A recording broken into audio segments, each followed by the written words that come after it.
Welcome. This is Radio Pras.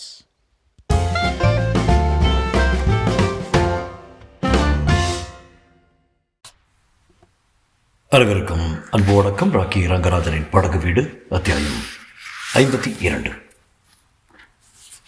மரணம். மூச்சு அடைத்து அடைத்து வருகிறது. உயிர் தத்தளிக்கிறது. தோட்டா துளைத்த இடத்தில் குருதி பெருகி வழிந்து உடலை நனைக்க நரகத்தினும் கொடிய வேதனை ஓயாது புறப்படுகிறது. உடல் சில்லடிக்கிறது. இது 2வது வருடம். ஏறக்குறைய ஓராண்டுக்கு முன்பு ஒரு சாவு நேர்ந்தாகிவிட்டது. காஷ்மீரில் ராதாகிருஷ்ணன் என்ற பெயருடன் உல்லாச வாலிபனாக இருந்தபோது அந்த மரணம் ஆஷா என்ற குஜராத்தி பெண்ணின் கையால் கிடைத்தது. அந்த இறப்பின் போது கூடவே ஒரு பிறப்பும் இருந்தது. ராதாகிருஷ்ணரின் சிதையில் ராதானந்த ஒளி முளைத்தது. சிகரெட்டை ஒரு சுண்டு சுண்டி, ஆமாம், என்ன தெளிவுடன் ஒவ்வொன்றும் நினைவுக்கு வருகின்றன. டால் ஏரியில் ஏறுகிறேன். வானவில் படகு வீட்டில் ராஜோபசாரம் நடந்து கொண்டிருக்கிறது. ரசூல் சூடான தேநீரை என்னிடம் தந்துவிட்டு ரேடியோவில் பாட்டு வரவழைக்கும் முயற்சியில் இருக்கிறான். காலடியில் காசிம் என் ஷூக்களுக்கு பாலிஷ் ஏற்றிக் கொண்டிருக்கிறான். கண்டேன் ஒரு சொர்க்கத்தை பூலோகத்தில், கண்டேன் சொர்க்கத்தை என்று ஜஹாங்கீர் ஆனந்த கூச்சல் இட்டானாம். இந்த அழகு சூழ்நிலையை பார்த்ததும் ஏன் மாட்டான். காலை நீட்டிக்கொண்டு சுற்றிலும் பார்க்கிறேன். என் சோஃபாவுக்கு அருகே மரச்சுவரில் மாட்டப்பட்டிருக்கிறது ஒரு வண்ணப்படம். டால் ஏரியில் சூரியஸ்தமன காட்சி. இந்த போதையை, மயக்கம் போன்ற அமைதியை துளி துளியாக துய்த்து கொண்டு இந்த சோஃபாவிலேயே கிடந்து விட வேண்டும் போல் இருக்கிறது. இந்த ஆனந்தத்தை குலைக்கக்கூடிய எதையும் நான் மன்னிக்க தயாராக அதனால் தான் அன்று காலை பக்கத்து படகிலிருந்து முனகல் சத்தம் வந்தபோது வேறெங்காவது போக சொல்ல என்று சீறுகிறேன். அதனால் தான் அன்று பிற்பகல் சிகரெட் புகையின் சுகத்தில் இருக்கும்போது பக்கத்து படகுக்காரனான ஹருமி வந்து ஒரு மாத்திரை கேட்டதுக்கு ஆஸ்பத்திரிக்கு அழைத்து வந்தாய் என்று ரசூலிடம் உருமுகிறேன். அதனால் தான் அன்று இரவு சிகரெட் கிண்ணம் இல்லை என்பதற்காக படகு வீட்டையே புரட்டி எடுத்து கொண்டிருக்கையில் பின்பக்கம் ரசூலும் ஹருமியும் பூசலிடுவதை கேட்டு ஆத்திரத்துடன் பாய்கிறேன். ஆனால் கல்லோடு தேன் சேர்ந்தாற்போல், நிலவோடு நதியோரம் சேர்ந்தாற்போல் இன்பத்தோடு இன்பம் சேர்க்க ஒரு பெண்ணின் கூட்டுறவுக்கும் அந்த காஷ்மீர் சொர்க்கத்திலே வாய்ப்பு இருக்கிறது என்று அறிந்ததும் எனக்கு உற்சாகம் பீரிடுகிறது. எந்த சாக்கிலாவது அவளிடம் நட்பு கொள்ளும் அவளுடன் பக்கத்து படகான பட்டுப்பூச்சிக்கு விரைகிறேன். அவளுடைய அறை அந்தகாரத்தில் மூழ்கியிருக்கிறது. விளக்கை போடுகிறேன். Who's that? ஆங்கிலத்தில் கேட்டபடி அவள் சரையலனை எழுந்து உட்காருகிறாள். வாயிற்புறத்தை நோக்கி அவள் பார்வை தாவுகிறது. அந்த பார்வையின் சூனியத்தை நான் காண்கிறேன். ஒரே சமயத்தில் பரிதாபமும் இவள் எப்படியும் கிடைத்து விடுவாள் என்ற சபலமும் என் உள்ளத்தை நிறைக்கின்றன. ஒரே ஒரு வினாடிக்குள் அந்த கொள்ளை அழகின் ஒவ்வொரு அம்சத்தையும் என் ஒவ்வொரு புலனும் வாங்கிக் கொள்கிறது. அவள் பெண் உருவெடுத்த கவிதை. காஷ்மீரத்தின் ஒட்டுமொத்தமான வனப்பை போல அவளுடைய எழிலும் சொல்லால் எச்சரிப்படுத்த முடியாதது. என் மகிழ்ச்சிக்கு எல்லை இல்லை. மதுரையில் என் கல்லூரி தோழன் காந்திலாலிடம் கற்றுக்கொண்ட குஜராத்தி மொழியை பயன்படுத்த இப்படி ஒரு சந்தர்ப்பம் ஏற்படும் என்று நான் நினைக்கவே இல்லை. நான் பக்கத்தில் படகில் இருப்பவன். உனக்கு உடம்பு சரியில்லை என்று கேள்விப்பட்டு வந்தேன் என்று குஜராத்தியில் சொல்கிறேன். ஒளியற்ற கண்களிலும் ஒரு பிரகாசம். நான் குஜராத்தியில் பேசியதும் தன்யவாத் என்று புன்னகையுடன் சொல்லிவிட்டு, தாமே அகமதாபாத் ரவாசிச்சோ என்று கேட்கிறாள். இல்லை, நான் மதராசி, ஆனால் குஜராத்தி நன்றாய் தெரியும் என்று சொல்லிவிட்டு, காலையில் இருந்து ஒன்றும் சாப்பிடாமல் இருக்கிறாயாமே, இந்த தேநீர் குடி என்று கோப்பையை நீட்டுகிறேன். அவளுடைய ஒவ்வொரு பேச்சும் வெல்வெட்டில் வைத்து கொடுத்தார் போல எத்தனை மென்மையுடன் வருகிறது. மன்னிக்க வேண்டும், இன்று ஏகாதசி அல்லவா, உபவாசம் இருக்கிறேன் என்றாள். எனக்கு நகைப்பு வருகிறது. இன்பம் துய்ப்பதற்கென்றே ஏற்பட்ட ஸ்ரீநகர் பட்டணத்தில் ஒரு ஏகாதசி பைத்தியமா? பரவாயில்லை, உடம்பு சரியில்லாத போது மருந்து குடிக்கலாம், உபவாசம் அனுஷ்டிக்க தேவையில்லை என்கிறேன். அவள் ஜுர தாபத்துடன் புன்னகையும் செய்து, சொட்டு தண்ணீர் கூட நாக்கில் படக்கூடாது என்று என்கிறாள். எனக்கு கோபம் வருகிறது. யார் சொன்னார்கள் என்கிறேன். ஒரு சுவாமிஜி சொன்னார். எனக்கு 7 வயதாயிருந்த போது சொன்னதை இன்று வரை கடைபிடித்து வருகிறேன். நல்லது, இன்று முதல் நான் சொல்வதை கடைபிடி. ஜுரம் இருக்கும்போது எந்த உபவாசமும் தேவையில்லை. தாங்கள் சுவாமியாரா என்று கேட்கிறாள். எந்த நினைப்புமின்றி கட்டுப்பாடற்று, ஆமாம் சாமியார் தான் என்கிறேன் அழுத்தமாக. அவள் உதடுகள் துடிக்கின்றன. கையை எடுத்து கும்பிடுகிறாள். காய்ச்சலின் நடுக்கத்தினுடனேயே என்னை வணங்கி எழுகிறாள். அவள் பார்வையில் பயம், மரியாதை அனைத்தும் தெரிகின்றன. உலகில் பொய், பித்தலாட்டம், மோசடி, சூழ்ச்சி முதலிய இருட்டுகளே கிடையாதென்ற நம்பும் குழந்தை அவள். சுவாமிஜி, தங்கள் திருநாமம் என்று வினவுகிறாள். ராதானந்தர் என்கிறேன். அன்று என் புதுப்பிறப்புக்கு புதுப்பெயர் சூட்டிக் கொண்டாயிற்று என்பதை உணராமலே. தமிழ்நாடாயிருந்தால் இந்த ராதானந்தரின் வாயசைவுக்கு முன்னே காரியம் நடந்திருக்கும். நீதான் பிடிவாதம் பிடிக்கிறாய், என் வார்த்தைக்கு மதிப்பளிக்காமல் என்கிறேன். சுவாமிஜி, அப்படி சொல்லாதீர்கள், இதோ குடிக்கிறேன் என்று என்னிடமிருந்து அவசரமாக வாங்கி கொண்டு தேநீரை குடிக்கிறாள். ஹருமியிடமிருந்து மருந்தை வரவழைக்கிறேன். மறுக்காமல் அதையும் மருந்துகிறாள். தூங்கு என்று கூறி அவளை படுக்கச் சொல்லி போர்த்துவிட்டு என் படகுக்கு திரும்புகிறேன். இரவு பூரா தூக்கம் இல்லாமல் தவிக்கிறேன். அந்த அழகு பதுமை என்னை புரட்டி புரட்டி வாட்டி வதைக்கிறாள். உதயத்தின் முதல் கீற்று தால் ஏரியை முத்தமிடுகையில் நான் ஆஷாவின் படகிலே இருக்கிறேன். அவளுக்கு காய்ச்சல் விட்டுவிட்டது. நோய் என்பது நாம கற்பித்துக் கொள்ளும் ஒரு கோலம்தான் என்று வாதாடுகிறேன். இந்த நோயாளி கோலத்தை விட்டுவிட்டு உன் உடம்பை ஆரோக்கியமானதென்று எண்ணி அலங்காரங்கள் செய்து கொள் என்றேன். கொஞ்சம் கொஞ்சமாக பேச்சு கொடுக்கிறேன். மெட்ரிக் வரையில் படித்தவளானாலும் பழமையான பழக்க வழக்கங்களில் ஈடுபாடு கொண்டவளாயிருக்கிறாள் ஆஷா. ஏதாவது காரியத்தில் ஈடுபடும் போது வடமொழியில் ஸ்லோகங்களை மெல்ல பாடுகிறாள். பரம்பரையாக வந்த விரக்தி, விதியினால் வருவதை எதிர்த்து பயனில்லை என்ற உணர்வு அவளுக்கு யானை பலம் தருகிறது. ஆனால் விரக்தியின் கசப்பு அவள் இதழில் படியவில்லை. எந்த ஹிருதயத்தையும் பொடி பொடியாக்கி விடக்கூடிய துர்பாக்கியம் நேரிட்டிருந்த போதிலும் புன்னகையுடன் அதை பொறுத்து கொண்டிருக்கிறாள் அவள். அவள் முழுக்குருடி அல்ல. ஆனால் அதைவிட நரகம் அல்லவா பார்வையை சிறிது சிறிதாக இழந்து கொண்டிருக்கிற துயரம். சில ஆண்டுகளுக்கு முன்பு சமூக சேவை பயிற்சி ஒன்று பூனாவுக்கு அருகே உள்ள ஒரு கிராமத்திற்கு சென்றிருந்தாலாம். விஷக்காய்ச்சல் ஒன்று பற்றி கொண்டது. வருடத்துக்கு 2-3 முறை அது வருமாம். ஒவ்வொரு தடவையும் காய்ச்சல் நீங்கும் போது அவளுடைய அழகிய விழிகளின் சக்தியிலும் ஒரு பகுதி நீக்கியிருக்குமாம். இந்த அதிசய நோயின் மர்மத்தையோ மருந்தையோ எவரும் கண்டுபிடிக்கவில்லை. வெறும் உடலின் வனப்பு மட்டுமல்ல, உள்ளத்தின் அழகும் சேர்ந்து அவளிடம் என்னை சரணடையச் செய்கிறது. அவளுடைய நட்பையும் நெருக்கத்தையும் இழந்து விட்டால் ஆடை களையப்பட்டவன் போல வெறுமையாயும் கோரமாயும் நின்று விடுவேன் என்ற அச்சம் என்னை ஆட்டி படைக்கிறது. இந்த அச்சம் காரணமாக சும்மா வார்த்தைக்கு சொன்ன பொய்யை, சாமியார் என்ற கபட நாடகத்தை நான் தீவிரமாக கடைபிடிக்க தொடங்குகிறேன். ஸ்ரீநகர் பஜாரில் அமர்நாத்திலிருந்து திரும்பிக் கொண்டிருந்த ஒரு பண்டாரத்துக்கு பணம் கொடுத்து அழைத்து வருகிறேன். தென்னிந்தியாவில் நான் ஒரு பிரபலமான சுவாமிஜி என்று ஆஷா நம்புமாறு அவனை பேச வைக்கிறேன். ஆஷாவின் அருகில் இருக்கும் போதெல்லாம் மற்றவர்களிடம் மிருதுவாகவும் சாந்தமாகவும் உரையாட பழகிக்கொள்கிறேன். நான் அவளுக்கு அடிமையாகி கிடப்பதை அறியாமல் ஆஷா எனக்கு அடிமையாகிறாள். அழைக்கும் இடத்துக்கு வருகிறாள். விடுக்கும் சொல்லுக்கு கட்டுப்படுகிறாள். 10 வயது சிறுமியாயிருந்தபோது தன் பெற்றோருடனும் அண்ணன்மார் இருவருடனும் இங்கே 2 வருட காலம் தங்கி காஷ்மீரமைக்கும் சுற்றியிருக்கிறாளாம் அவள். அதன் மக்கள், குன்றுகள், கோவில்கள், இசைகள், ஓவியங்கள் எதுதான் அவளுக்கு தெரியாதது? கண்ணை முழுதும் இழக்கும் முன் காஷ்மீரத்தை மறுபடியும் ஒருமுறை பார்க்க வந்தேன் என்கிறாள் ஆஷா. ஆனால் எனக்கு வேறொரு சந்தேகம். வேறொரு ஆழம் காண முடியாத பந்தம் இந்த ஏரியிடத்தும் மலையிடத்தும் அவளுக்கு இருக்கிறது. என்னது?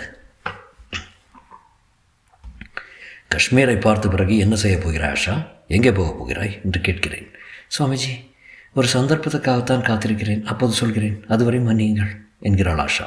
சரி, சொல்ல வேண்டாம். ஆனால் அந்த வானுலக சொர்க்கத்துக்கு போகும் முன்னால் இந்த மண்ணுலக சொர்க்கம் எப்படி இருக்கிறது என்று பார்க்க நான் ஆசைப்படுகிறேன். உனக்கு தெரிந்த ஊராயிற்றே, என்னை எல்லா இடத்துக்கும் அழைத்து போய் காட்டுவாயா என்கிறேன். லிடார் நதியின் சலசலப்பை போல ஆஷா சிரிக்கிறாள். பார்வை இழந்தவள் பார்வை இருப்பவருக்கு ஊரை காட்டுவது அதிசயம்தான் என்கிறாள். எப்படித்தான் வேதனை இல்லாமல் இதை சொல்கிறாளோ. அன்று முதல் ஆஷாவும் நானும் ஒன்றாகவே சுற்றுகிறோம். மங்கிய பார்வையையும் பழைய ஞாபகங்களையும் கொண்டு அவள் எனக்கு பல விஷயங்களை விளக்குகிறாள். மௌல்ய ரிஷியின் பிறந்தநாளை அனந்தநாக் மக்கள் இந்துக்களும் முஸ்லீம்களும் சேர்ந்து கொண்டாடுகிற ஒற்றுமையையும், ஒரு மண்டல காலத்துக்கு புலால் உண்ணாமல் முஸ்லீம்களும் விரதம் இருக்கும் உறுதியையும் ஒரு நாள் சொல்கிறாள். 1000 ஆண்டுகளுக்கு முன்பு தீதா என்ற இந்து மகாராணியின் ஆட்சியில் காஷ்மீர ராஜ்யம் எப்படி செழிப்புற்று பிரகாசித்தது என்பதை இன்னொரு நாள் கூறுகிறாள். பிறகு நாள் ஒரு முறை பயிராக்கிவிட்டால் அப்புறம் 14 வருடங்களுக்கு யார் முயற்சியும் இல்லாமல் தானாகவே பூத்து தானாகவே மடிந்து கொண்டிருக்கும் காஷ்மீர குங்குமப்பூவின் அதிசயத்தை விவரிக்கிறாள். பஹல்காமின் பசுமையான மைதானத்தில் எப்படி கால்ஃப் விளையாடப்படுகிறது என்பதை காட்டுகிறாள். இன்னொரு நாள், அது ஒரு வெள்ளிக்கிழமை, மார்த்தாண்டில் உள்ள 1000 ஆண்டுகளுக்கு முற்பட்ட சூரியதேவின் கோவிலை பார்க்க புறப்படுகிறேன் அவளுடன். டூரிஸ்ட் பஸ்ஸில் வழிய கூட்டம். அத்தனை பேருக்கும் வேண்டியவளாகிறாள் ஆஷா. கல்கத்தாவிலிருந்து வந்திருந்த ஒரு பெண்மணியின் குழந்தை ஓயாமல் அழுது கொண்டிருக்கிறது. தன் மடியில் அதை இருத்தி கொண்டு 2 நிமிடத்தில் சமாதானப்படுத்தி வருகிறாள். கண்டக்டர், இந்த வழியில் தானே காகா கோவில் இருக்கிறது என்று ஒரு மர்ம புன்னகையுடன் கேட்கிறாள். ஆமாம் சகோதரி, அங்கே நிறுத்தாமலா போவோம் என்கிறான் கண்டக்டர். பஸ் நிற்கிறது. சாலையின் இந்த பக்கம் ஒரு சிறு கோவில் தெரிகிறது. எதிரில் தாமரைகள் பூத்த குட்டை. கோவில் பக்கமாய் நடக்கும் ஆஷா கோவிலை ஒட்டிய புல்வெளியில் திரும்புகிறாள். பெரிய பூசணிக்காய் அளவில் ஒரு பாறாங்கல் இங்கே தென்படுகிறதா என்று கேட்கிறாள். ஆமாம் அதோ என்கிறேன்.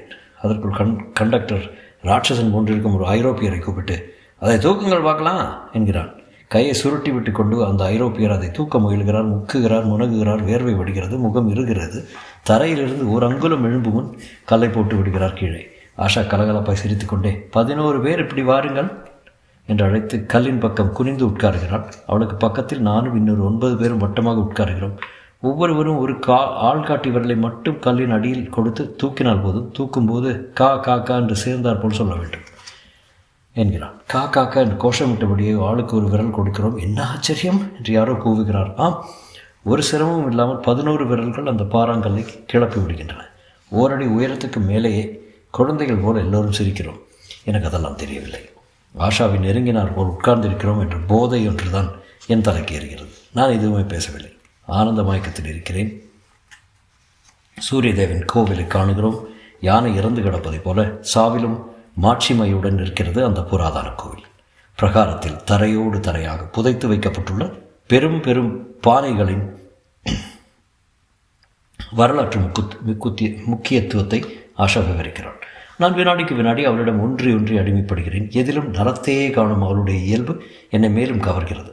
வெள்ளைச்சட்டை போட்ட அந்நியனை கண்டதும் எந்த காஷ்மீரியும் எழுந்து சலாம் போடுகிறான். இது எனக்கு பிடிக்கவில்லை. ராஜாக்களின் யதேச்சா அதிகாரி ஆட்சியினால் ஏற்பட்ட அடிமை புத்தி இது என்கிறேன். அப்படியல்ல, இந்த மக்களுடைய உள்ளம் தங்கமானது. எந்த அந்நியரையும் நம்பி வரவேற்கும் இனிய பண்பாடு அது என்று ஆஷா என்னை திருத்துகிறாள். டால் ஏரியின் விடிகாலை போதில் பனிமூட்டம் மெல்ல மெல்ல விலகுகிற மாதிரி ஆஷாவின் பிறப்பு வளர்ப்பையும் கொஞ்சம் கொஞ்சமாக தெரிந்து கொள்கிறேன். தன்னுடைய ஆபரணங்களை எல்லாம் ஒரு நாள் கழற்றி என்னிடம் தருகிறாள். டெல்லியில் உள்ள பவானி மடத்துக்கு அனுப்பிவிடுங்கள் என்கிறாள். நான் திகைத்து போனாலும் அவள் சொல்படியே செய்கிறேன். படகுக்காரர்களின் மூலம் நூலும் துணியும் வரவழைத்து சிறு பார்சலாக கட்டுகிறேன். அரக்கு முத்திரைக்காக அவளுடைய கழுத்தில் பவுன் சங்கிலியில் உள்ள பதக்கத்தின் மீது கை வைக்கும்போது மனம் பழையபடி போதை கொள்கிறது. எப்போதும் போல இது நல்ல தருணம் என்று என்னை அடக்கிக் கொள்கிறேன். அன்றைக்கு இரவு என்னை நாகின் கிளப்புக்கு அழைத்துச் செல்கிறாள். நாகின் ஏரியின் கரைக்குள் துருத்தி கொண்டிருக்கும் பிரம்மாண்டமான நடன மண்டபத்தில் தண்ணீரை தொட்டுக் கொண்டிருக்கும் இரும்பு கிராதியின் ஓரமாக நாற்காலிகளை இழுத்து போட்டுக் கொள்கிறோம். மேகங்களின் நிழல்கள் நாகின் ஏரியில் குளித்து கொண்டு இருக்கும் அற்புதத்தை வியந்த வண்ணம் உட்கார்ந்திருக்கிறேன். ஆஷா சொல்கிறாள், என் அண்ணன்களில் ஒருவன் இந்த கிளப்பை பற்றி எனக்கு பக்கமாக கடிதம் எழுதுவது வழக்கம். நான் ஆச்சரியத்துடன், ஸ்ரீநகரில் இருக்கிறான் அவன் என்று கேட்கிறேன். ஆமாம், இந்திய இராணுவத்தில் பிரிகேடியராக பதவி வகித்தான். ஏன் இறந்த காலம் வகித்தான். எல்லைப்புறம் மலைவாசிகளுக்கு ஆயுதங்கள் கொடுத்து பாகிஸ்தான் அனுப்பியதே.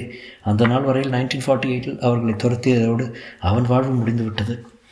நான் மௌனமாகிறேன். காஷ்மீரத்தோடு ஆஷாவுக்கு உள்ள அந்தரங்கமான ஆழமான பிணைப்பின் ரகசியம் ஒருவாறு புலப்படுகிறது. இன்னொரு அண்ணன் என்று கேட்கிறேன். அப்பா எவ்வளவோ தடுத்தும் கோளாமல் தானும் இராணுவத்திலே சேர்ந்து விட்டான். இப்போது எங்கே இருக்கிறானோ தெரியாது. ஒல்லியாய் உயரமாக இருப்பான். அவன் முகம் கூட வர வர மறந்து கொண்டே இருக்கிறது. உன் அப்பா? ஒரு வருடமாகிறது அவர் காலமாகி. ஆஷா நெடுமூச்சு விடுகிறாள். மாஜி ஜமீன்தார் அவர். மறைந்து கொண்டிருக்கும் தலைமுறைகளின் கடைசி பிரதிநிதி. பவானி மடம் எங்களுக்கு கோவில் மாதிரி. தாங்கள் அதை பற்றி கேள்விப்பட்டதில்லையா சுவாமிஜி? ஏன் கேள்விப்படாமல்? ஆனால் தமிழ்நாட்டில் நான் சேர்ந்திருப்பது வேறொரு மடம் என்கிறேன் அவசரமாக. நாகின் கிளப்பின் நடன மண்டபமெங்கும் ஆங்காங்கே உல்லாச யாத்திரைகள் நிறைகிறார்கள். வெள்ளமாய் வழிந்தோடுகிறது மது. கிடுகிடுவென்று புட்டிகள் காலியாகின்றன. கோப்பைகள் நிறைகின்றன. வெள்ளை யூனிஃபார்ம் தரித்த சர்வர்கள் வாத்து போல ஓசையின்றி நடமாடுகிறார்கள். கையில் பழைய ரசத்துடன் அமர்ந்திருக்கும் நான் பழரசத்தை காட்டிலும் இனிமையான ஆஷாவையை உற்று நோக்குகிறேன். குஜராத்தி பெண்ணின் வழக்கப்படி புடவை தலைப்பை மார்பின் மீது இடத்திலிருந்து வலமாக போட்டுக்கொள்கிறான். தலைப்பை வலதிலிருந்து இடமாக திருப்பி போட்டுக்கொள், அதுதான் அழகு என்று கூறுகிறேன். அவள் நாணத்துடன் சிரித்தவாறு நான் சொன்னதை செய்கிறாள். என் தேகத்தில் ஒரு பரவசம் நிகழ்கிறது. ஆனால் ஆஷாவின் இடத்தில் எந்தவித விகற்ப உணர்ச்சியும் தென்பட காணும். அவளின் மீது வைத்துள்ள பவித்திரமான மதிப்பில் ஒரு மாற்றும் குறைய காணும். திடுதிப்பென்று எதிரே 4 காஷ்மீரிகள் உட்கார்ந்து பாடத் தொடங்குகிறார்கள். ஒருவன் தபேலா, சாரங்கி, ஒருவன் 3ஆம் அவன் ஷெனாய் போல் ஒரு வாத்தியத்தை ஊதுகிறான்.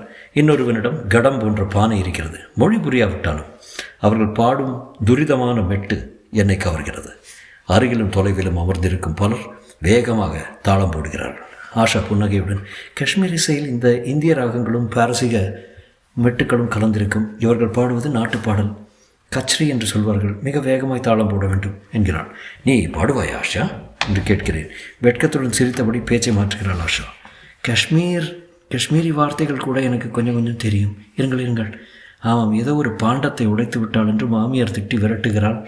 நாட்டுப்பெண்ணை ஓடைக்கரையில் உட்கார்ந்து தன் விதியை எண்ணி புலம்புகிறாள் அந்த மருமகள். அதுதான் இந்த நாட்டுப்பாடல். பாட்டு நடந்து கொண்டிருக்கும் போதே கடம் போன்ற வாத்தியத்தை வைத்துக் கொண்டிருந்தவன் திடீரென எழுந்து கொள்கிறான். அந்த கடத்தை என் மடியில் கொண்டு வந்து வைத்துவிட்டு வேகமாக அடிக்கத் தொடங்குகிறான். ஓசை அருகியதை கொண்டு விஷயத்தை ஊகிக்கிறாள் ஆஷா. அகப்பட்டுக் கொண்டீர்கள் சுவாமிஜி என்று சிரிக்கிறாள். ஏன், என்ன என்று திகைக்கிறேன். ஒன்றுமில்லை, அப்படி உங்கள் மடியில் கொண்டு வந்து வைத்து இசைத்தால் அந்த வாத்தியத்துக்குள் நீங்கள் பணம் போட வேண்டும், அவ்வளவுதானே என்று நானும் சிரித்துக்கொண்டே பையிலிருந்து ஒரு 10 ரூபாய் நோட்டை போடுகிறேன். பாட்டு கச்சேரி முடிகிறது. ஆங்கில நடனங்களும் இசைகளும் மதுபானங்களும் அளவுக்கு மீறுகின்றன. போகலாம் என்று புறப்பட்டு விடுகிறாள் ஆஷா. அன்று இரவுக்கு மேல் என்னால் தாழ முடியவில்லை. மறுநாள் ரசூலை அழைத்து கொண்டு அரசாங்க எம்போரியத்துக்கு போகிறேன். கொண்டு வந்திருந்த பணத்தை எல்லாம் செலவழித்து விதவிதமான ஆடை ஆபரணங்களை வாங்குகிறேன். ரசூலின் குடும்பத்தினர் உதவியை கொண்டு அவளை அலங்கரிக்கிறேன்.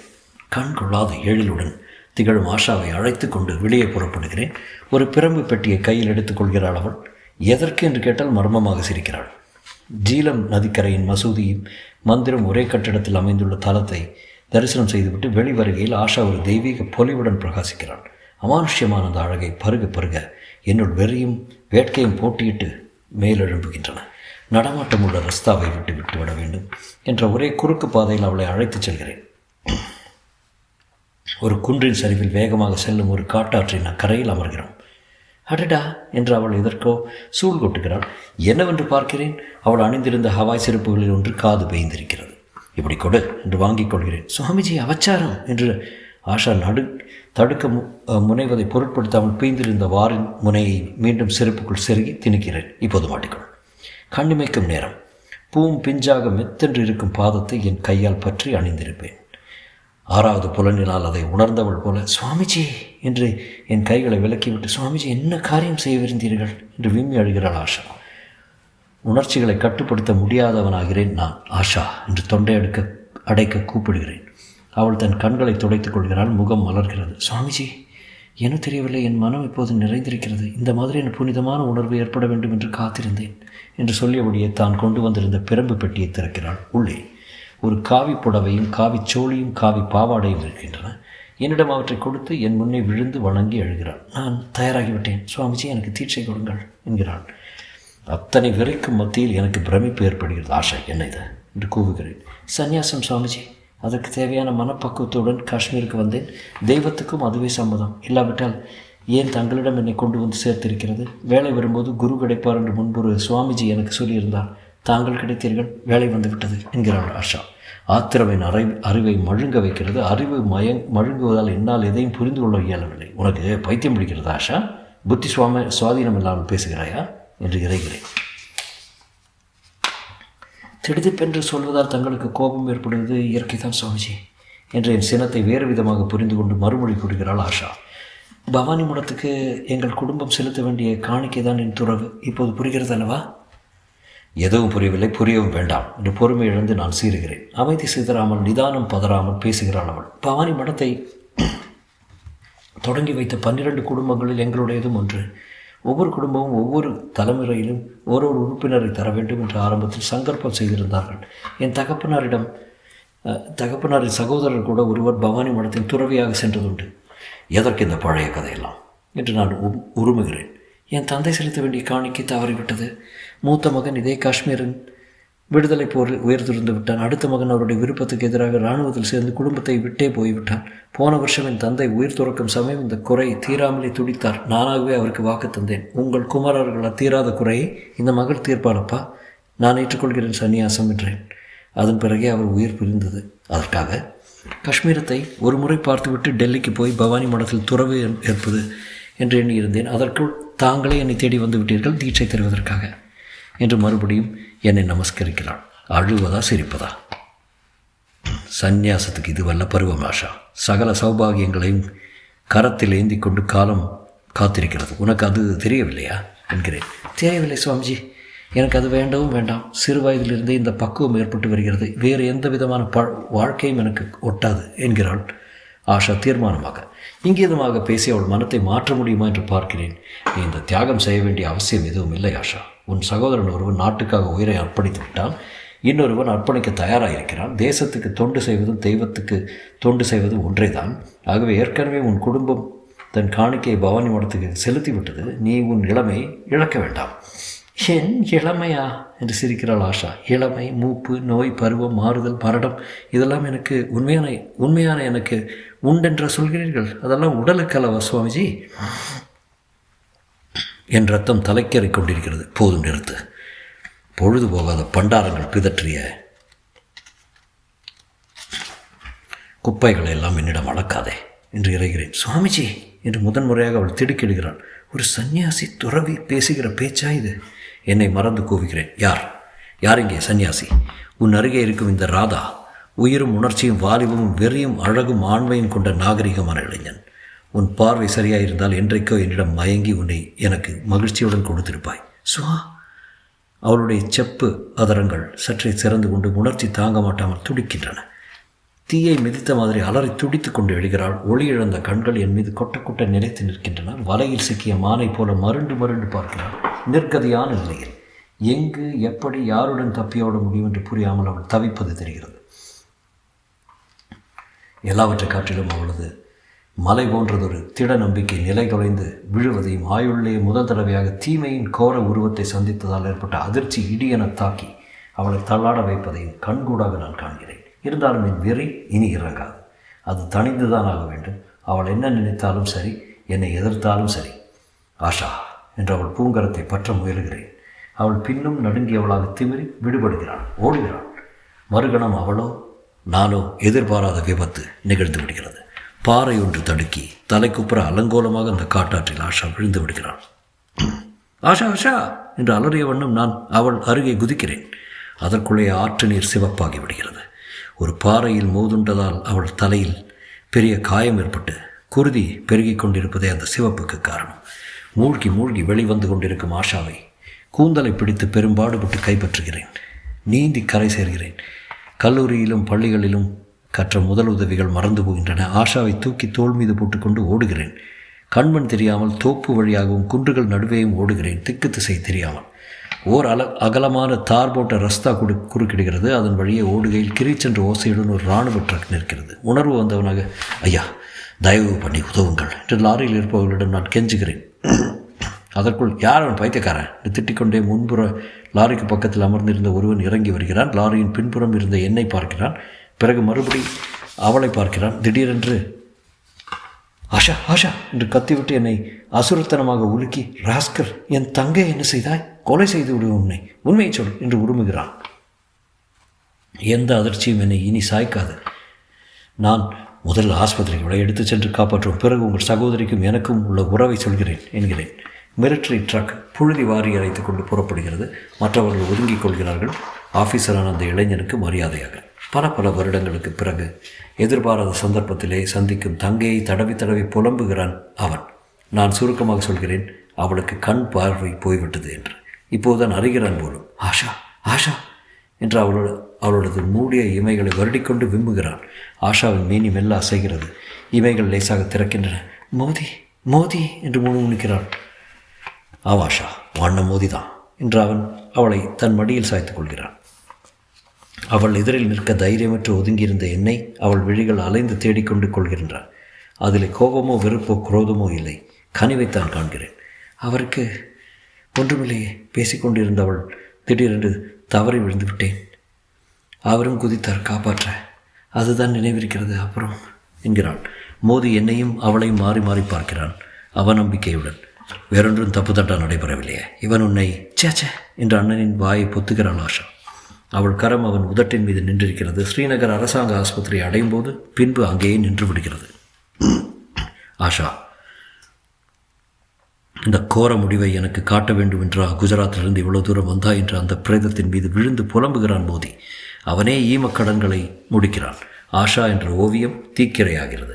ஆஷா என்ற கவிதை கிழித்தெறியப்படுகிறது. ஆஷா என்ற கனவு கலைகிறது. ஆஷா என்ற நறுமணம் காற்றில் கரைகிறது. ஆஷா என்ற பூவிதழ் அரைபடுகிறது. ஆஷா என்ற சுடர் அணைகிறது. மோதிக்கும் எனக்கும் எவ்வித உறவும் இல்லை. அவன் என்னை நிமிர்ந்து பார்த்து போய் வாருங்கள் என்று கூட சொல்லவில்லை. திகுதிக்கும் சிதையினருகே இராணுவ குள்ளாயை கழற்றி கையில் வைத்தபடி சில நிமிடங்கள் நிற்கிறான். பின்னர் உணர்ச்சிகளுக்கு அடிமைப்படாத சோல்ஜரின் நடையுடன் வெளியேறுகிறான். நான் வானவில்லுக்கும் திரும்பவில்லை, பட்டுப்பூச்சிக்கும் போகவில்லை. யார் இருக்கிறார்கள் எனக்கு? 3 தினங்கள் வரை பைத்தியம் பிடித்தார் போல் ஸ்ரீநகர் எங்கும் சுற்றுகிறேன். என்ன அறியாமல் 4ஆம் நாள் அந்த குன்றின் சரிவுக்கு திரும்புகிறேன். நடமாற்றமற்ற இடமாகையால் அதே ஆற்றின் ஓரத்தில் அப்படியே கிடக்கிறது ஆஷா கொண்டிருந்த பிரம்பு பெட்டி. அதன் பக்கத்திலே சிதறி கிடக்கின்றன அந்த காவி புடவையும் சோழி பாவாடையும். பெட்டிக்குள் அவற்றை எடுத்து வைக்கின்றேன். மடியில் பெட்டியை வைத்துக்கொண்டு அதன் மீது கண்ணீர் ஊறுக்கிறேன், சூளுரைக்கிறேன். ஆஷாவிடம் கொடுத்த பெயர்தான் இனி எனக்கு. ஆஷாவிடம் காட்டிய வேடம்தான் இனி எனக்கு. எதை சொல்லி ஆஷாவை ஏமாற்றினேனோ அதையே ஆயுளுக்கும் தண்டனையாக ஏற்றுக்கொள்கிறேன். தண்டனை தானா எனக்கு தெரியாது. ஆனால் எந்த பற்றற்ற வாழ்வை வாழ ஆஷா ஆசைப்பட்டாலோ அதை நான் வாழ்ந்து பார்க்க முயல்கிறேன். எந்த காணிக்கையை அவள் பவானி மடத்துக்கு செலுத்த விரும்பினாலோ அதை நான் செலுத்துகிறேன். முடிவு எடுத்துக்கொண்ட பிறகு எனக்கு எதுவும் கஷ்டமாக தெரியவில்லை. டெல்லிக்கு வருகிறேன். பவானி மடம் வினோத் சுவாமிஜியிடம் சரணடைகிறேன். அருள் நிறைந்த அவர் எனக்கு அடைக்கலம் தருகிறார். நான் விரும்பிய பெயரை எனக்கு சூட்டுகிறார். சில காலம் தன்னோடு வைத்திருந்து சென்னைக்கு அனுப்புகிறார். யாரிடமும் நான் சொல்லவில்லை. என் துறவின் காரணத்தை ஒவ்வொருத்தருக்கும் ஒவ்வொரு கற்பனை தந்துவிட்டு நான் ஒதுங்கிக் கொள்கிறேன். டாக்டர் சம்பத் ஒரு நாள் ஓடி வருகிறார். உங்களுக்காகவே ஏங்கி வாழ்க்கையே நாசமடித்து கொண்டிருக்கிறாளே ஒரு பெண், இது நியாயமா என்று கேட்கிறார். நியாயமில்லை என்று உணர்கிறேன். அவளை என்னிடமிருந்து முழுக்க வெட்டுவது எப்படி? நான் திகைத்து கொண்டிருக்கும்போது அவள் ஒரு நாள் கேட்கிறாள், நீங்கள் ஒரு கொலைகாரரா என்று. யோசித்து பார்க்கிறேன். கொலைகார பட்டம் கிட்ட எனக்கு எல்லா தகுதியும் உண்டு. ஆஷாவை நான் விஷம் கொடுத்து கொள்ளவில்லை, கழுத்தை நெறித்து கொள்ளவில்லை, சுடவில்லை, குத்தவில்லை. ஆனால் ஒரு தூய நம்பிக்கையை நான் கொன்றவன். என்னால் தான் ஆஷாவின் உயிர் பிரிந்தது என்பதில் என்ன தவறு? ஆமாம் சத்யா, நான் கொலைகாரன்தான் என்று ஒப்புக்கொள்கிறேன். ஒருத்தியை கொன்றது போதும், எவ்வளவு பிழைக்கட்டும், சுட்ட பாண்டத்தோடு ஒட்ட முடியாது என்று உணர்ந்து விலகட்டும் என்று அவளுடன் எதிர்பார்த்து கொண்டிருக்கிறேன். அதற்குள் இந்த 2வது மரணம் நிகழ்ந்திருக்கிறது. இம்முறை ராதானந்தர் என்ற சன்னியாசியின் உடலுக்கு மரணம். சாவா வாழ்வா என்ற போராட்டத்தில் தத்தளித்துக் கொண்டிருக்கிறேன். என் நாடி தளர்ந்து கொண்டிருக்கிறது. தொடரும்.